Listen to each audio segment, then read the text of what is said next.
Thank you. Thank you so much, Ellie. And welcome to this webinar. I'm Lynda Gratton. I'm speaking actually from a marvelously warm spring day in London. I've been keeping a diary of the webinars of the pandemic. And as you can see, actually this was from yesterday's, it is now day 53. So what I'd like to talk about today is how the future of work is now. As Ellie has said, I've written extensively about the future. My book, The Shift, was specifically about that. We then wrote a couple of other books which looked at one other aspect of the future, which is demography, and what happens when so many of us live healthily up into 100. What I'd like to talk about today is specifically what have we learned about the future of work in terms of this pandemic period. And what I'd like to suggest is that we're seeing some trends accelerated. We're seeing some challenges become clearer.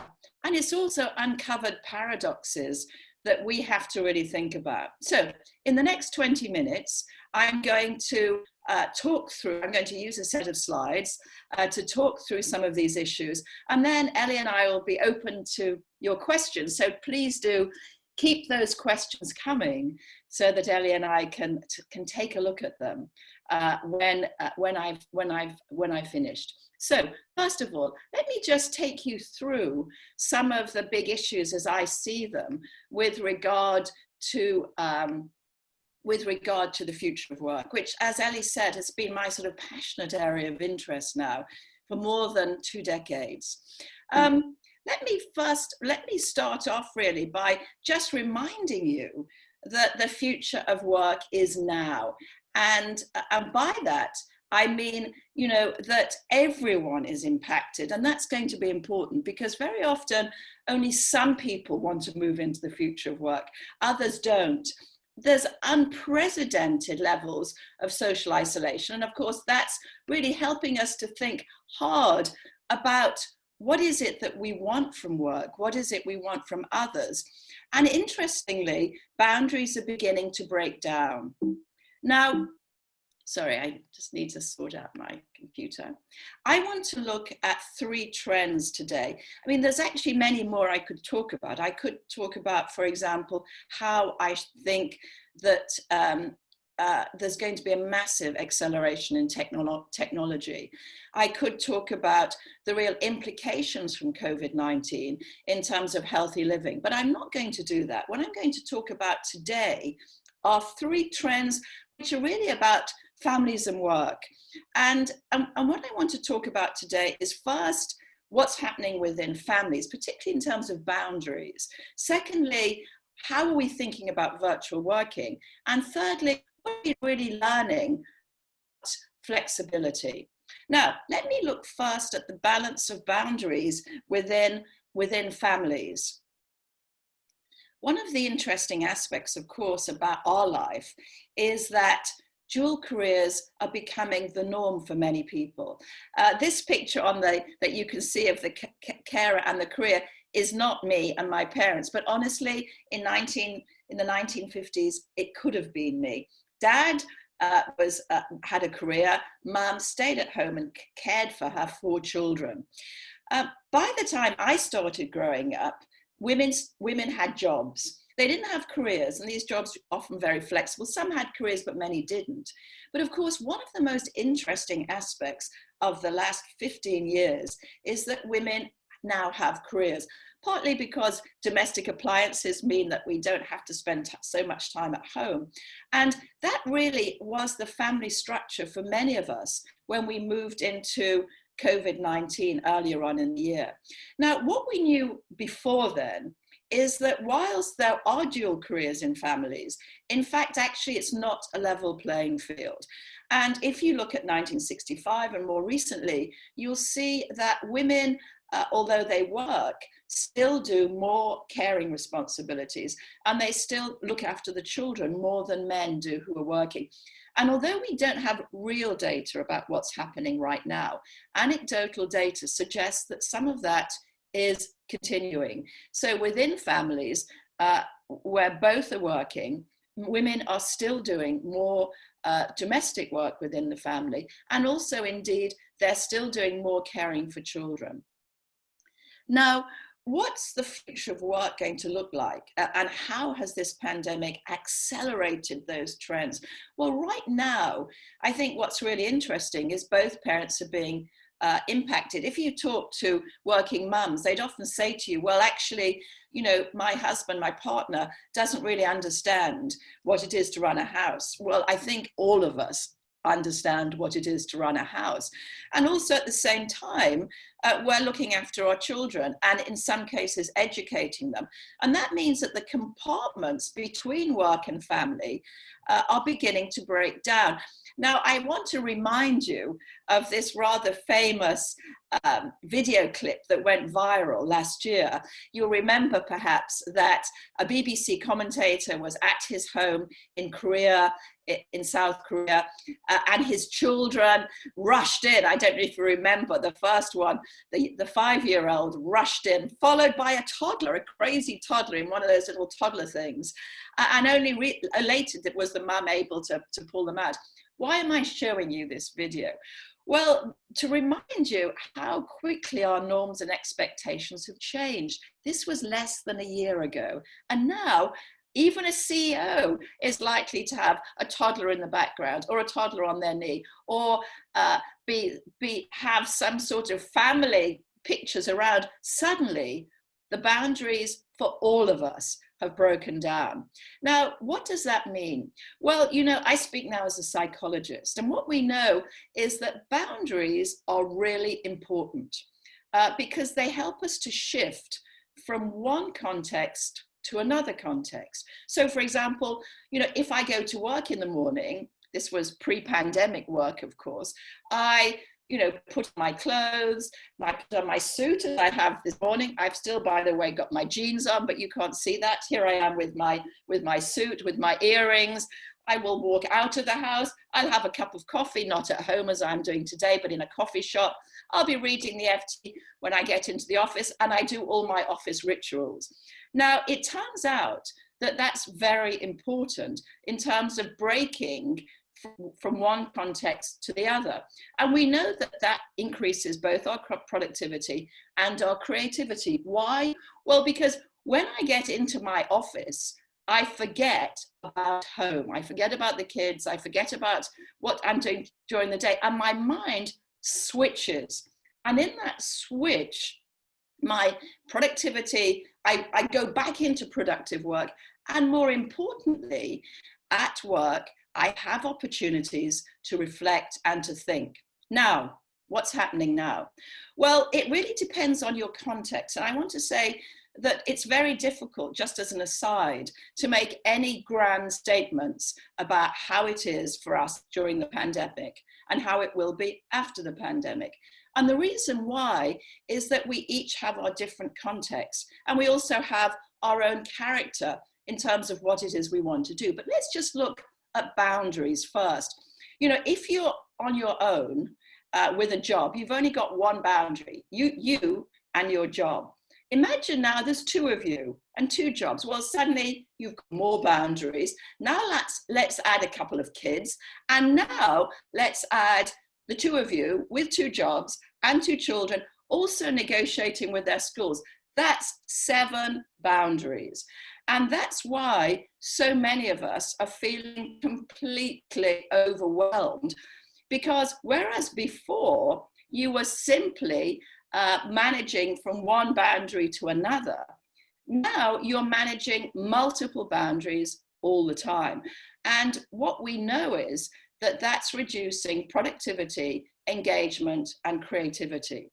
And so what we've got to learn right now is how to manage boundaries. And we need, in a way, to build mental fences. I'm going to show you later some resources that I've been developing during the pandemic, where I've written columns for Sloan Management Review about some of these issues. So I'll show you later the references, and do take a look at them, because I talk there much more about what I think you should be doing. But, you know, one thing to consider is that you can really think about these rites of passages. So actions to take right now is to think a lot harder about how you separate them and your distinctive self. And that means, for example, finding a place to work that's a little bit more discreet, thinking about how you make the transition, finding that making sure you negotiate with others about when you're on and when you're off, and minimizing distractions. Now, I know that's hard, so I'm not suggesting that that's an easy task. But what I want to say is that in learning how to manage boundaries now, I think that's going to be a lot more interesting for the future when we think about the boundaries that we have to manage when we get back to work. Sorry. So let me just finish the issue of boundary spanning and families by saying, you know, my guess is that in the negotiation between families that's happening now, men may decide to become more involved, and maybe women will decide to do less. So my feeling is that the data I showed you earlier about gender differences at home will, the change in those gender differences and the breaking of that gap, the shrinking of that gap, will accelerate during this period.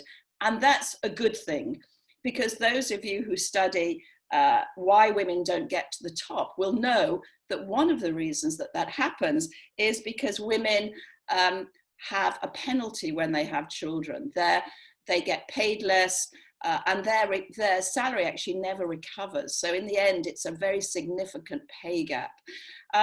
We hope that as men and women work together at home during this period, it'll be an opportunity for men perhaps to enjoy spending time with their children, perhaps wanting to get more involved in their kids, and maybe therefore having a more balanced gender. So that's my first insight, really, about how we might think about the acceleration of the trends in terms of the future of work.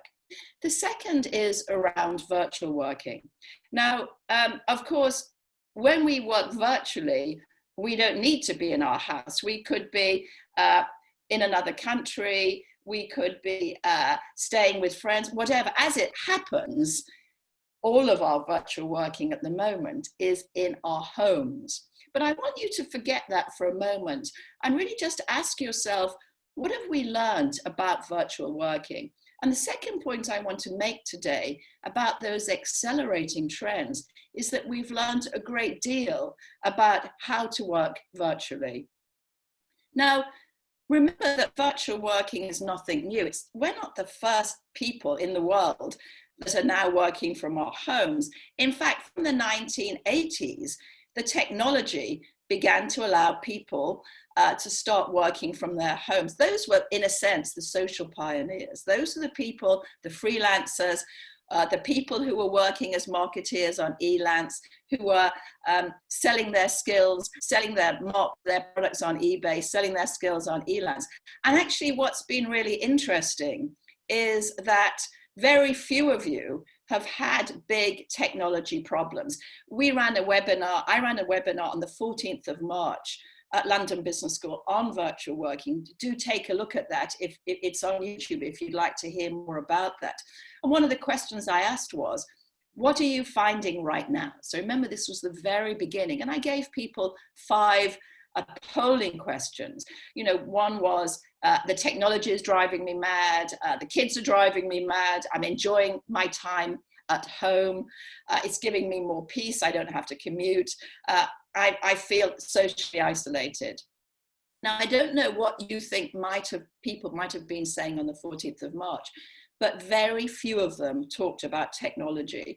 And I think that as we look forward and say, what did we learn during this period? I think all of us can put our hands on our heart and say, we became digital natives. All of us became digital natives. All of us learned how to work with Zoom, how to use all of the many technologies. So in many ways, the good fortune of the pandemic happening now, as opposed to 5 or 6 years ago, is that our technology is now strong enough and cheap enough for us to be able to use it. So that's going to make virtual working a great deal easier, because senior managers are now also using Zoom, and they're also using these new technologies.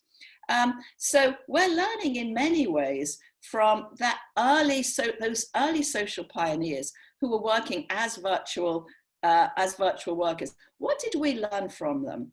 Well, what we learned then, and this is something that I'm writing about at the moment, is that we learned that they love the autonomy and the flexibility. And in fact, some of you are still probably loving that. But they did miss community, and they did miss the social interaction. Let me just remind you of one of the best pieces of research on home working that was done in China about a decade ago. And it was a proper experiment in the sense that a group of people, of call center people, worked from home. A group of people, call center people, worked from the office, and their performance, their engagement, their propensity to leave was looked over a period of time, a proper experiment, in other words. What did they find? Well, what they found was that those who worked at home were 13% more productive, and importantly, 50% less likely to leave. And of course, there was major savings in terms of office space. Now, what can we learn from that? Well, the first thing is that home working can be productive, but let me remind you of two aspects of that study that were interesting. First of all, they were call center people. So these are jobs which are relatively autonomous, where you don't need to be working with your colleagues closely in terms of exchanging flows of knowledge. And the second thing that really interested me about that study is that after 9 months, people on the study, the home workers on the study were asked, would you like to return to work? How many do you think wanted to return to work? Well, actually, the answer was 50%. And that really highlights for me something that we've really all got to learn about the future of work, is that it's very individualistic. And it's individualistic in terms of my character. Do I want to work from home, or do I want to work from the office? We're not quite sure yet what sort of characteristics those are, but we're beginning to get a profile of that. Secondly, what's my context? As people have pointed out to me, I'm sitting here in my study at Primrose Hill. I'm finding home working quite nice, but lots of my colleagues, especially in my consulting practice, who are young and live in shared apartments, cannot wait to get back to the office. So we've got to think about individuals, and we've also got to think about the context in terms of the sort of work we're doing. And my guess is that we're embarking on a mass experiment right now. And I and others, and I'm sure many of you out there, are really trying to understand what works and what doesn't work. This is a petri dish of experiments which we can look at and really work out what's going to work. So what are we already learning? Well, the first thing I think we're learning about technology is these corporate platforms are incredibly useful. We, in my consulting practice, Hotspots, ran a collaborative jam with one of the major global telecoms this week, actually. And we had 90,000 people talking to each other about their experiences. This many-to-many conversation is going to be crucial. And the extraordinary thing is we have the technology to do that. So let's be sure that we're talking to each other and using the technology, even if we can't meet face-to-face. I think, this notion of working from home and social distancing is tough. And I know that many people by day 52 are really missing being close to others. I have one of my sons here because he had to come back from New York. He was working in New York and of course had nowhere to stay. So he's now self-isolating with me and my husband. My other son is a doctor. I haven't held him for months, and you haven't held your kids. you haven't got close to your colleagues. I mean, these are very, very tough times for all of us.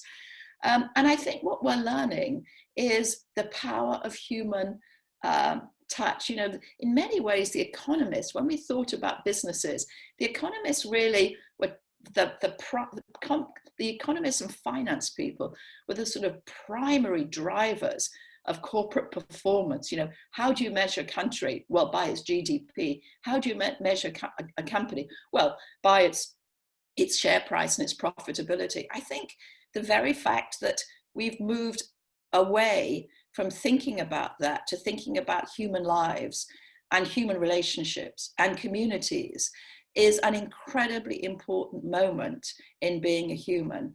And my guess is that we will understand just what face-to-face work means and what it means in a collaborative sense, because there's no doubt that much collaboration can be done online, but some of it that requires deep tacit knowledge, that requires high levels of trust, has got to be face-to-face.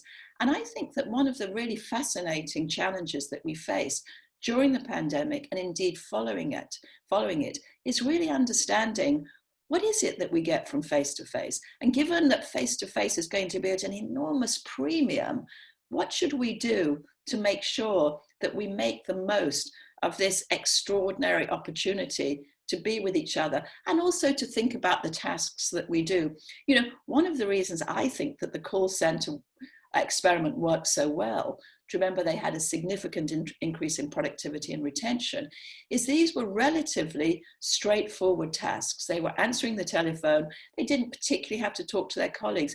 But when you think of some of the tasks in your business, my guess is they're going to be much more complex, requiring much more serendipity, you know, the opportunity just to bump into each other. So how are we going to manage that going forward? And so it seems to me that there are some really important questions around the return to new normal.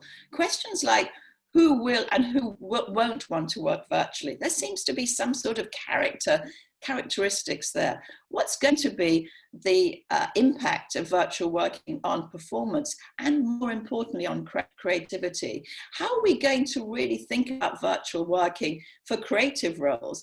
And what does high performance mean in the new normal? You know, if we said that high performance was about going into the office and working long hours in the office, what does high performance mean now? So as an academic, I'm fantastically interested in those 4 questions, and I'm sure that many of you are as well. So let's be sure that over the coming months, we really get an opportunity to learn more about that.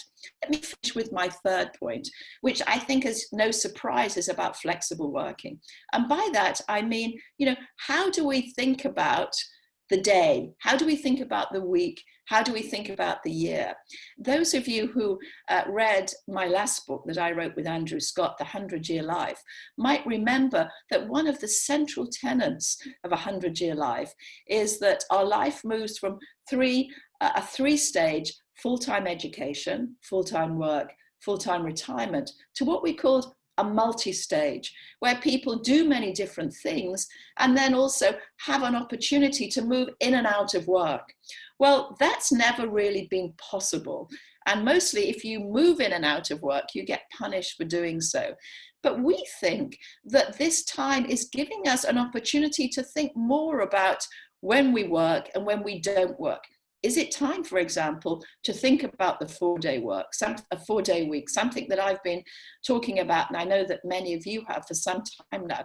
Is it a time now for us to think about much more flexible ways of working? In fact, in this petri dish of experiments, that's sure to be thrust upon us, because certainly in London, the commuting is such that we will have to have, even when offices open, and we don't know when that's going to be, but even when they do, people will be coming in on staggered time.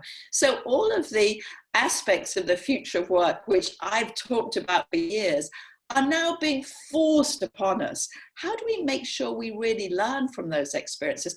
And how can we make sure that what we all love in terms of flexibility, which is synchronicity, having time off with your family, and also having some control over when you take time off, when you learn, because the other aspect of this incredible petri dish of experiments is we're all becoming lifelong learners. So the future of work is now. The world will never be the same. I've been writing about this, and I'm sort of pretty careful about what I write, because anything you write at the moment looks ridiculous 2 weeks later. So one has to be quite careful about that. But we do have this extraordinary current opportunity to experiment. There's no question that change is accelerating. And I think that we're going to move into a way of working which is a great deal more thoughtful. I wanted just to share 2 resources with you. The first is I've been doing a whole series of webinars, and those of you who are interested in virtual working, do take a look at the LBS webinar I did in the beginning of March on virtual working, which has now been seen by, I think, about 12,000 people.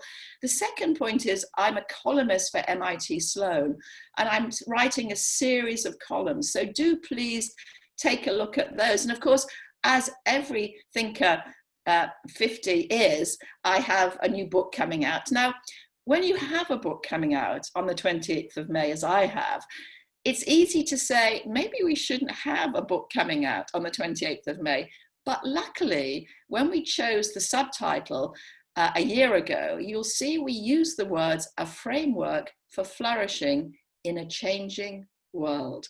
And that is really what I think we're going to be doing over the next few months. Thanks so much.